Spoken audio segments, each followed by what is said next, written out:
네, 4인 4색 투자 인사이트 시간입니다. 오늘은 자산 투자에 관한 건데요. 특히 큰 손들의 움직임이 아주 궁금합니다. 오늘 KB국민은행 김현섭 한남 PB센터장 모시고 얘기 나눠보겠습니다.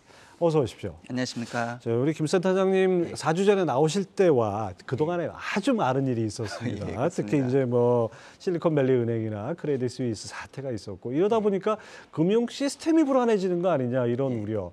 큰손 고객들 입장에서는 상당히 뭐 여러 가지로 고려할 게 많을 것 같은데요. 어떤 반응이 없습니까? 그래도 한국에서 거래하는 내 은행은 괜찮겠지 하는 그렇게 생각하고 계십니다. 사실 작년 미국이 6월 달부터 9차례 이렇게 빨리 금리 인상을 했었기 때문에 그렇기 때문에 SV 은행 같이 장기 채권을 갖고 있는 은행이 이제 평가 손실을 보고도 이제 예금 인출에 대응하기 해야 되기 때문에 매각한 게 주 원인이었던 것 같고요. 이제 CS 은행 같은 경우는 투자를 잘못했던 게 원인 같긴 합니다. 그런데 이제 사실은 이제 2008년도 금융위기 같은 경우에는 그때 한번 겪어서 그런지 몰라도 각국의 빠르고 단호한 이제 대응 때문에 이제 그런 확률이 매우 낮겠다는 게 시장에서 보고 있는 확률이고요. 근데 문제는 이제 SV 은행 같은 그런 사태가 날지 아무도 몰랐다고 하는 게 문제일 것 같은데 이제 그렇기 때문에 혹시나 하는 매우 적은 확률이지만 이제 불안한 심리는 좀 있는 것 같긴 합니다. 또 한국 같은 경우는 이제 은행은 뭐 괜찮겠지 하지만 최근에 이제 단위농협, 새마을금고, 뭐 신협, 뭐 이런 곳에서 이제 불안한 뉴스가 좀씩 나오고 있기 때문에 이제 조금 걱정이 되고 있는 것 같긴 한데요. 이제 그런 곳에는 아무래도 은행권에서는 1순위 설정을 하고 좀 낮은 금리에 대출을 하는 반면에 돈이 더 필요하신 분들께서는 이제 상호금융을 이용해서 좀 더 높은 금리를 쓰고 있거든요. 이제 그러다 보니까 조금 불안한 마음 때문에 예금자 보험 한도가 현재 5천만 원인데 이걸 좀 증액해야 된다고 하는 얘기가 좀 나오고 있습니다. 그렇죠.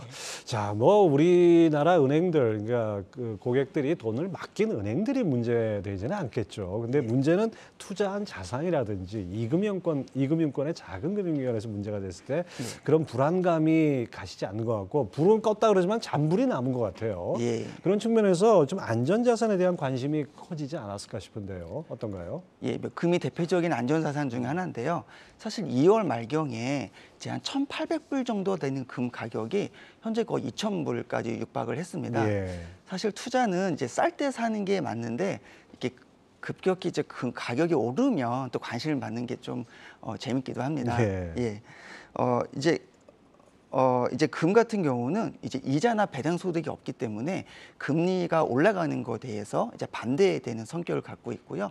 이제 달러로 표시가 되기 때문에 달러가 강세가 되는 것에 또 반대되는 성격을 갖고 있습니다.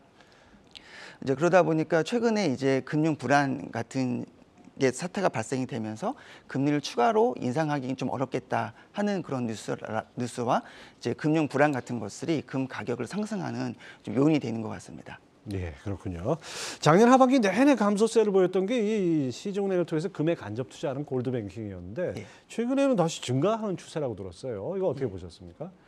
사실 금 투자 방법에는 금 ETF도 있고 금 펀드도 있고 뭐 골드뱅킹 같은 경우도 있는데요.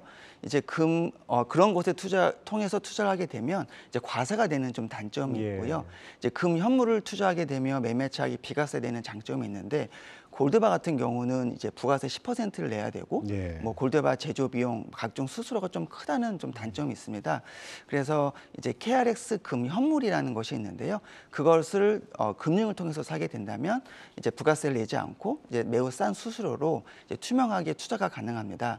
그러니까 예를 들면 금 뭐 1,000만 원치를 산다고 한다면 이제 달러로 표시되는 금 가격 곱하기 환율이 적용돼서 내 통장에 몇 그램이 딱 찍혀 나오고요. 만약 이것을 다시 되판다고 할 때는 똑같이 달러로 표시된 금 가격 곱하기 환율로 해서 이제 원화로 이제 들어오게 됩니다. 이제 자산가분들 입장에서는 조금 불안한 심리 때문에 이런 금 같은 것을 일부 자신의 포트폴리오에 좀 담고자 하시는 니즈가 좀 큰 것 같습니다. 그렇군요. 아무래도 지금 불안감이 크니까 지금 골드바 판매 KB국민은행 기준으로 판매액이 나오는데 지금 2월, 3월 많이 늘었습니다. 저거 어떻게 봐야 됩니까? 앞으로 저 추세가 이어질까요? 뭐 금 가격 어떻게 전망하겠습니다만은 네. 이제 자산가 분들께서 또 관심 있게 보는 뉴스가 최근에 이제 미국이랑 관계가 좀 껄끄러운 이제 중국 중앙은행이나 예. 이제 러시아 중앙은행이 금 보유량을 꾸준히 늘리고 있다는 뉴스도 좀 좋게 보시는 것 같긴 합니다. 예. 아무튼 뭐 온 세계 뉴스를 다 봐야 됩니다. 자, 그다음에 이제 주식에 투자하시는 고객들도 있는데 최근에 2차 전지주 워낙 강세를 보이다 보니까 은행 고객 중에서도 이 분야에 이 섹터에 주목하는 분들이 많다고요. 예, 은행에서는 사실 개별 주식을 다루지는 않는데요. 이제 펀드나 ETF를 통해서 투자는 예. 가능합니다. 이제 ETF별로 좀 다르긴 하지만 최근 3개월 사이에 수익률이 40에서 60%까지 올라왔거든요. 너무 단기간 오르다 보니 일단 이익 실현을 하시고 나서 이제 그 자금으로 다시 분할 매수나 이제 정식 투자를 하고자 결정하신 분들도 계시고요. 예. 나는 이미 수익이 좀 많이 났으니 좀 여유 있게 이제 장기적 성장은 분명히 있는 것 같으니까 앞으로 2, 3년 정도 더 길게 보고. 더 두고 보자라고 하시는 분들도 계십니다. 자, 그다음에 이제 올 초부터 챗 GPT 때문에 아주 뜨거웠지 않았습니까? 그리고 AI 산업이 뭔가 획기적인 점프업을 하는 그런 단계다 하다 보니까 이 반도체 ETF, 반도체 업황은 무지하게 안 좋지만 이 반도체 ETF도 관심을 받고 있다고 하는데요. 지금 상황은 어떻습니까? 사실 반도체 관련 부분도 되게 크시고요. 지금 뉴스를 보면 지금 현재 반도체 재고가 최대이다 이런 뉴스가 나오고 있는데요. 이것을 지금 반도체 투자하기에 가장 적기, 가장 싸다라고 느끼시는 것 같기는 합니다. 2차 전지 같은 경우는 좀 가격 부담이 있지만 이제 반도체 같은 경우는 좀 가격 부담이 좀 낮기 때문에 좀 투자 금액 단위를 좀 크게 하셔서 이제 분할 매수로 이제 투자하시고 계시고요. 그러니까 저가 매수 관점에서 보는 거죠. 앞으로 장래를 봤을 때. 예, 그렇습니다. 그리고 또 이슈가 됐던 미국 이제 반도체 지원법이라든지 우리나라의 이제 KTS법 같은 것들이 이제 하나씩 가닥을 좀 잡혀 나가고 있는 뉴스가 나오다 보니 그것도 좀 긍정적으로 보고 있는 것 같고요. 또 이제 챗 GPT 관련해서 뉴스가 연일 크게 보도가 되고 있는데 사실 저희 고객님들께서는 이걸 직접 실행해 보신 분들은 그렇게 많지는 않으세요. 그래서 같이 상담할 때 이제 오픈 AI 그 사이트를 한번 열어서 예를 들면 지금 대한민국의 대통령은 누굽니까? 이렇게 질문을 던지면 이제 문재인 대통령입니다. 이렇게 답이 나오거든요. 2021년까지밖에 학습을 안 해서 그렇죠. 예, 그렇습니다. 그리고 그 속도도 이게 빨리 나오는 게 아니고 이게 한 줄 한 줄씩 나오기 때문에 좀 더딥니다. 그래서 이걸 보시면 앞으로 정말 빠르고 빨리 나와야 된다라는 걸 느끼시고 그러기 위해서는 이제 성능이 좋은 비싼 반도체가 필요하겠구나라고 느끼시고 직접 투자를 결정하실 때 좀 참고를 하시기도 하십니다. 네, 역시 백문이 불여 일견인 것 같습니다. 예, 그렇습니다.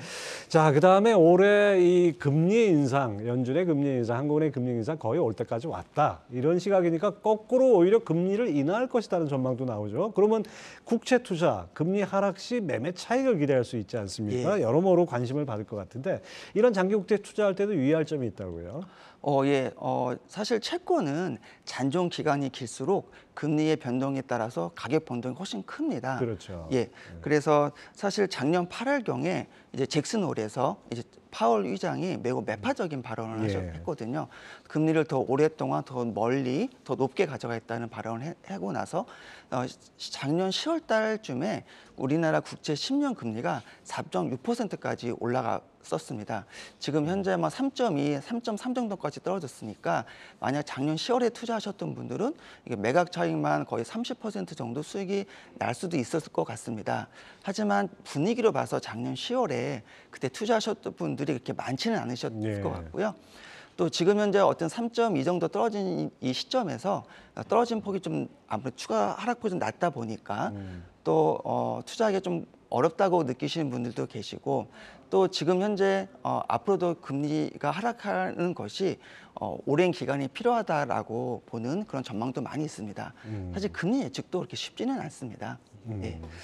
그리고 어쨌든 자산가분들 입장에서는 이런 채권은 포트폴리오에 큰 도움이 되기 때문에 일정 부분은 이제 좀 분할 비율은 매수로 항상 보유하고 있는 거죠. 그렇게 좀 권해드리고 있고요.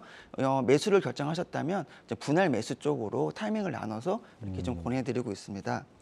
사실 이 채권을 펀드나 ETF로 투자하시는 분들도 계시지만 이제 자산가 분들께서는 이제 채권을 매각하는 비과세 차익 때문에 직접 증권사를 통해서 채권을 매수하는 분들이 예. 또 많으시거든요. 보통 이걸 알채권이라고 알채권이라고 예라 그러니까? 표현도 하긴 하는데요. 근데 이럴 때 좀 주의할 점은 이제 증권 앱을 통해서 채권을 매도할 수도 있습니다. 그럴 때 이제 앱을 보시면 이제 장내, 장외 거래가 있는데요. 이제 장내 거래를 통해서 만약에 가격이 형성돼서 살 수 있다면 매우 낮은 수수료로 사고 팔 때 수수료 부담이 가능하시고요. 만약 장외 거래를 하신다면 이제 민평사가 평가하는 그 채권 금액에다가 일정 금액 수수료를 보태서 예. 이제 채권 단가에 이제 수수료가 녹아 있습니다. 예. 그걸 통해서 이제 매도 매수를 거래를 하게 될 텐데 그 수수료가 좀 셉니다. 그래서 장내보다는 훨씬 비싸네요. 예, 그래서 이제 이거를 증권사 직원 통해서 거래할 수도 있고요. 근데 그걸 할 때 내가 어느 정도 수수료를 내는지 모르고 사시는 분들도 많아서 이제 그걸 또 확인해 볼 필요도 있으실 것 같고요. 금리가 예를 들면 몇 퍼센트 하락하면 몇 퍼센트가 수익률이 기대가 된다라고 생각하시는데 그 수수료가 꽤 크기 때문에 그걸 제하면 자기가 생각했던 수익률보다 좀 적을 수도 있을 것 같습니다. 예, 그렇군요. 자, 이제 작년 12월에 만약에 3개월짜리 정기예금에 이제 단기로 놓았다가 이제 만기가 됩니다. 3월 말이면. 예. 그러면 어떤 포트폴리오를 제안하시겠습니까?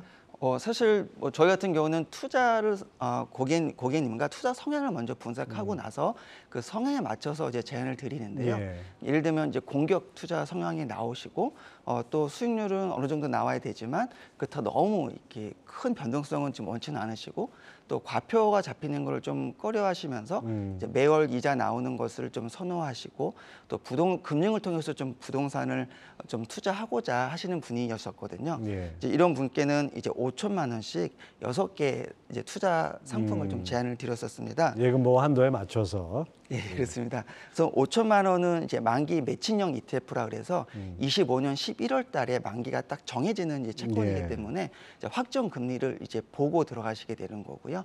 한 3.6% 기대가 되고 매월 이자가 지급식이 되는 그런 만기 매칭형 ETF에 5천만 원을 좀 권해드렸고요. 그다음에 지금 낙인 50 조건에 이제 첫 베리어가 매우 낮은 ELS를 권해드렸는데요. 이 같은 경우는 6개월 후에 조기 생한 될 확률이 매우 높을 것 같습니다. 이것은 확정 금리로 7% 정도가 나오기 때문에 좀 권해드렸었고요. 또 하나는 이제 5천만 원 정도는 이제 매월 400만 원씩 2차 전지 ETF에 이제 적립식 투자를 좀 권해드렸습니다. 예. 그래서 1년 동안 매월 400만 원이면 이제 5천만 원 정도 되기 때문에 이거는 그냥 꾸준하게 자동 이체를 좀 권해드렸고 또 5천만 원은 이제 반도체 관련된 ETF를 권해드렸는데요. 이제 메모리 반도체 관련된 ETF랑 이제 비메모리 반도체 ETF를 좀 나눠서 이렇게 투자를 좀 권해드렸습니다. 또 5천만 원은 이제 금에 또 관심이 있으셔서 이제 KRX 금 현물을 사시게끔 또 권해드렸고 5천만 원은 이제 매월 이자가 나오는 그런 상장되어 있는 리츠를 모아놓은 ETF 쪽으로 좀 권해드렸었습니다. 예. 이건 뭐 예금 보호하고는 관계 없는 상품들이네요. 예. 아무튼 이렇게 정말 어려운 시기일수록 잘 분산 투자하는 것이 중요하다. 이렇게 다시 한번 오늘 배웠습니다. 예, 맞습니다. 예. 예. 자, 지금까지 KB국민은행 김현섭 한남 PB센터장 함께했습니다. 오늘 말씀 감사합니다. 예, 감사합니다. 예.